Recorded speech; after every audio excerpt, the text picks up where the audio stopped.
प्यारे बच्चों, कैसे आप सब? आशा करती हूँ आप सब अच्छे होंगे, स्वस्थ होंगे। स्वागत है आपका इस कक्षा में। आइए आज हम पढ़ते हैं हिंदी व्याकरण का पाठ 11, क्रिया विशेषण एवं काव्य। रेलगाड़ी धीरे धीरे चलने लगी।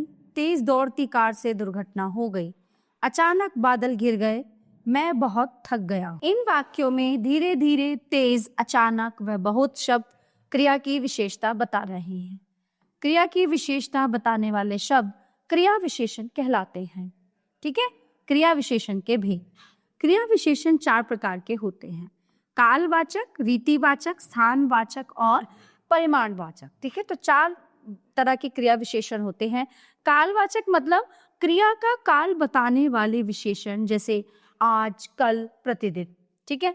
रीतिवाचक क्रिया की रीति या ढंग, मतलब किसी भी काम को करने का ढंग या तरीका बताने वाले विशेषण, जैसे धीरे धीरे, तेज, हल्के, मधुर, जोर से आदि। स्थानवाचक क्रिया का स्थान बताने वाले विशेषण, जैसे बाहर, भीतर, ऊपर आदि। परिमाणवाचक क्रिया का परिमाण या मात्रा बताने वाले विशेषण, जैसे ज्यादा, कम, अधिक, जरा आदि। कल नानी आई थी, आज वह आराम कर रही है, कल हम उनके साथ मंदिर जाए। पहले वाक्य की क्रिया से पता चलता है कि काम बीते समय में हो चुका, यहाँ भूतकाल है। दूसरे वाक्य से पता चलता है कि क्रिया चल रहे समय में हो रही है, यहाँ वर्तमान काल है। तीसरे वाक्य से पता चलता है कि क्रिया आने वाले समय में होगी, अतः यहाँ भविष्यत काल है। ठीक है। तो क्रिया के जिस रूप से काम के होने के समय का पता चले उसे काल कहते हैं। काल के भेद। काल के 3 भेद होते हैं: भूतकाल, वर्तमान काल और भविष्यत काल। पहला है भूतकाल। साक्षी सो गई, दिव्या ने गुड़िया बनाई थी। ठीक है। साक्षी सो चुकी है और उसने गुड़िया बनाई थी।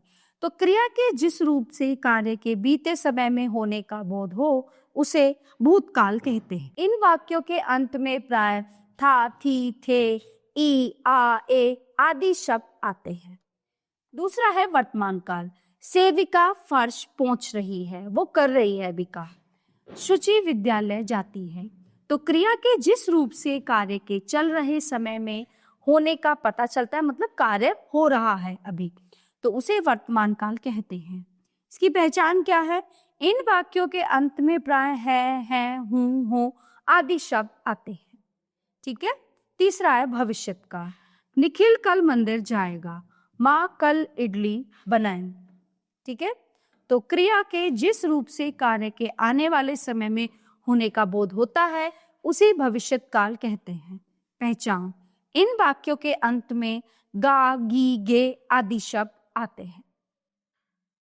तो प्यारे बच्चों, ये था हमारा पाठ जो यहीं पे समाप्त होता है। आशा करती हूँ आपको अच्छे से समझ आया होगा। मिलते हैं अगली कक्षा में। धन्यवाद।